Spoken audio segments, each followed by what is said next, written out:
जिस गरीब लड़के को एक पार्टी में एंट्री नहीं मिल रही थी। आहान सिंह रायज़ादा, सर आप मुझ गरीब की बर्थडे पार्टी पे। आहान अपने ससुराल में ही घर जमाई बनकर रहता था और इस बात का मजाक सभी उड़ाते रहते थे। जिससे सनाया के पापा शेखर गिल ने शादी करवाई थी। Am I right, Sanaya? जो मेरी बीवी से बदतमीजी की है उससे माफी मांगो और निकल जाए यहाँ से। बहुत बड़ी गलती कर दी तूने। आहान रायज़ादा। क्यों अचानक आहान को देखकर विकी अपने गुंडों के साथ भागने लगा? क्या विकी और आहान का पहले भी कहीं सामना हो चुका है? जिससे कांपता था पूरा शहर, वो एक फटीचर घर जमाई को देख के खुद कांप गया। आहान को देखते ही विकी भाई ने शनाया से माफी मांगी, जिससे सब शॉक हो गए। इतना ही नहीं, विकी भाई ने नुकसान की भरपाई के लिए उसे 50 लाख देने का वादा करके वो चला गया।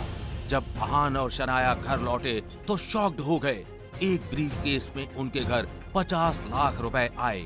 क्या करेंगे आहान और शनाया इन पैसों का? और ऐसा कौन सा सवाल पूछा शनाया ने जिससे आहान की हो गई बोलती बंद।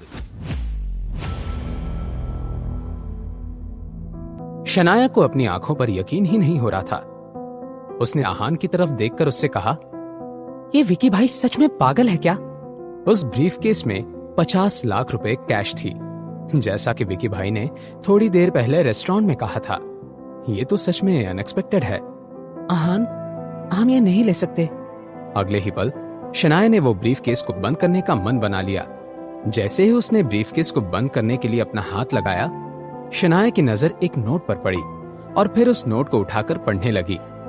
मिस शनाया, मैं जानता हूं आप ये पैसे लेने से मना कर देंगी, लेकिन ये पैसे शौर्य गिल ने आखिरी बार आपको किडनैप करने के लिए दिए थे। माफी के तौर पर ये आपको वापस भेज रहा हूं।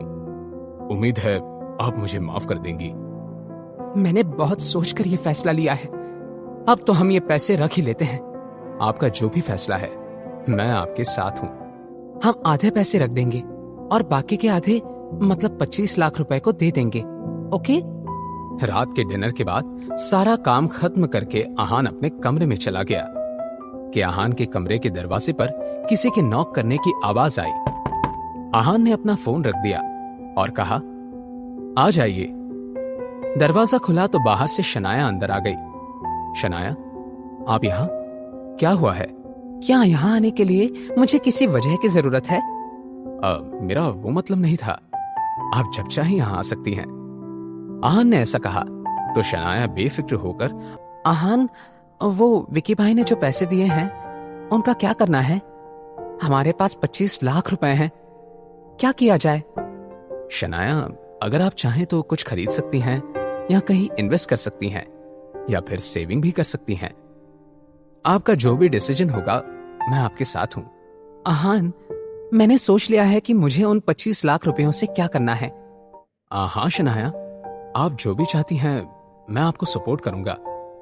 कंफर्मेशन मिलने के बाद शनाया ने अपना फैसला सुनाते हुए कहा, तो फिर हम इन पैसों से तुम्हारे लिए एक कमाल की कार खरीदेंगे जो तुम्हें पसंद आए। शनाया की ये बात सुनकर आहान दंग रह गया। क्या? देखो आहान, अब ये डिसाइड हो गया है। तुमने कहा था कि तुम मना नहीं करोगे। शनाया ने इस बार अपना मन पक्का कर लिया था।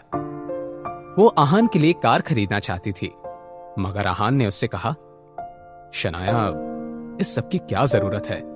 मैं कार का क्या करूंगा?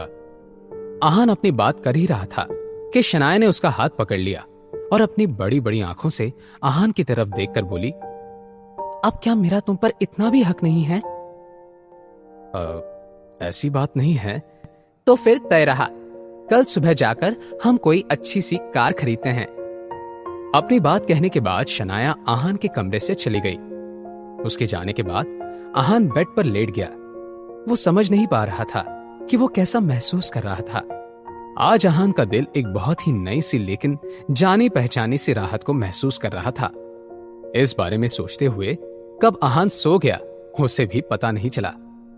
अगली सुबह जैसे कि उन दोनों ने डिसाइड किया था, शनाया और आहान कार खरीदने के लिए शोरूम में चले गए। शनाया एक से एक कमाल की कार देख रही थी, मगर उसे आहान के लिए एक भी सही नहीं लग रही थी।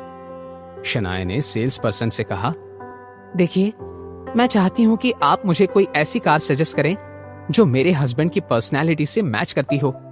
शनाया की बात सुनकर उस सेल्स पर्सन का मुंह बन गया, लेकिन उसने हाँ में अपना सर हिला दिया ताकि शनाया नाराज ना हो जाए। अपने दूसरे कलीग के पास जाते हुए सेल्स पर्सन ने धीमी आवाज में कहा, इन मैडम का हस्बैंड एवरेज सा लड़का ही तो है, जरा देखो उसे कैसे चुपचाप खड़ा है। ये मैडम उस लड़के से जितने केयरिंग अंदाज में पेश आ रही है, ये बात तो वो डिजर्व ही नहीं करता। उस लड़के से ज्यादा हैंडसम तो मैं हूं। ये बात जो सेल्स पर्सन सुन रही थी वो एक लड़की थी। उसने अपने कलीग से कहा, क्या तुम अंधे हो गए हो? वो सर कुछ कम हैंडसम नहीं है।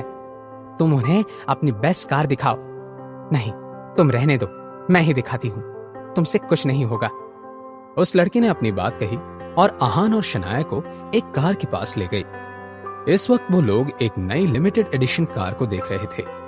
तो शनाया ने उस सेल्स पर्सन लड़की से कहा, हम यही कार लेना चाहते हैं, क्या हमें ये आज मिल सकती है? आज क्यों? आपको ये कार अभी मिल सकती है। आप बाकी की प्रोसीजर के लिए मेरे साथ आइए। आधे घंटे में आप ये कार ले जा सकते हैं। थोड़ी ही देर बाद आहान और शनाया अपनी नई कार में बैठे हुए थे। आहान को इस नई कार में एक अजीब सा कंफर्ट फील हो रहा था। तो चलें? शनाया बहुत एक्साइटेड थी। आहान ने हामी भर दी और कार शुरू की। दोनों के लिए भी ये राइड बहुत ही यादगार होने वाली थी।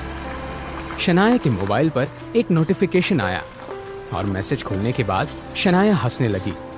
उसने आहान से कहा, मैंने कार का फोटो रूपल को सेंड किया था। वो कह रही थी, नए बेबी के लिए कॉन्ग्रेचुलेशंस। ये सुनकर आहान भी स्माइल करने लगा। अचानक से शनाया ने आहान से सवाल करते हुए कहा, आहान, तुम्हें बेबी गर्ल चाहिए या बेबी बॉय? ये सुनकर आहान ने शनाया की तरफ देखा और एक स्माइल के साथ उससे कहा, अगर ये बेबी आपका है तो मुझे कोई फर्क नहीं पड़ता कि ये लड़की है या लड़का, मुझे पसंद है। आहान के इस जवाब को जानने के बाद शनाया के पेट में तितलियां उड़ने लगी। उसने फिर आहान से सवाल करते हुए कहा, तो फिर क्यों ना हम... आखिर शनाया आहान से क्या सवाल करने वाली है और क्या होगा आहान का जवाब? क्या शनाया और आहान आएंगे और करीब? क्या इस कार की वजह से खड़ी होगी कोई नई मुसीबत? जानने के लिए